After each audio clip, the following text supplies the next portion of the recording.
enemies. Make enemies. What are we talking about? What on earth are you talking about? We always talk about making friends or loving your enemies, but why make enemies? Well, every time you stand up for something, every time you want a better marriage, every time you want your career to go to the next level, every time you want your church to grow, every time you want your small group to experience something, you are going to experience opposition. You're going to experience either people or situations or even the master enemy himself, the devil, trying to come at you and trying to stop you from growing, stop you from taking land, stop you from making better relationships.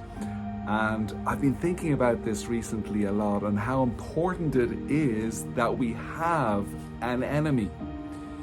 I used to always think about just that aspect of how I can overcome my enemy, but now realizing, wow, my enemy is driving me more and more towards my God-given purpose. Come on, somebody. Think about Moses and how Pharaoh and the soldiers of Pharaoh and how that enemy pushed him towards his purpose. I think about David. We wouldn't know David if there wasn't a Goliath. He'd be still a shepherd boy somewhere. But we know David, and he became king because he had an enemy. I think about Joshua and him overtaking the land. We wouldn't know about Joshua and the land that he took for the people of Israel if he didn't have enemies. Think about Gideon. Come on. Gideon, who was a scared little Benjamite, the smallest in the tribe of Israel, but became somebody, was able to fulfill his purpose because they were attacked. He was attacked by his enemies. Even Jesus in some way needed Judas, his enemy, in order for him to be betrayed, in order for him to go and die on the cross and fulfill his purpose for our lives. Our enemies help us fulfill our purpose. You know, it's our enemies that help us identify who we are and what we have. When I think about Goliath and David. David was there in the battle and he was able to identify, no, I am a son of God. God is on my side.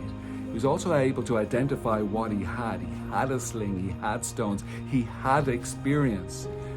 And our enemies really help us also focus on what really is important. Sometimes we can get distracted, and if we only have friends, our friends are comforting, our friends are encouraging, our friends will lift us up, but they won't sharpen us all the time. They won't challenge us all the time. And it's our enemies who really help us focus. It's our enemies who help us see where we're coming from and where we're going. It's our enemies that help us see what's in our hand and what we can use to advance the situation that we're in, the relationship that we're in.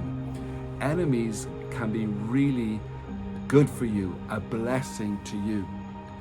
So next time you stand up for something and you want something to grow and you find some opposition and you find an enemy in your court, know that this is going to be absolutely amazing. It's going to be a God-given thing because he's going to grow your influence. He's going to grow your impact. He's going to grow your purpose.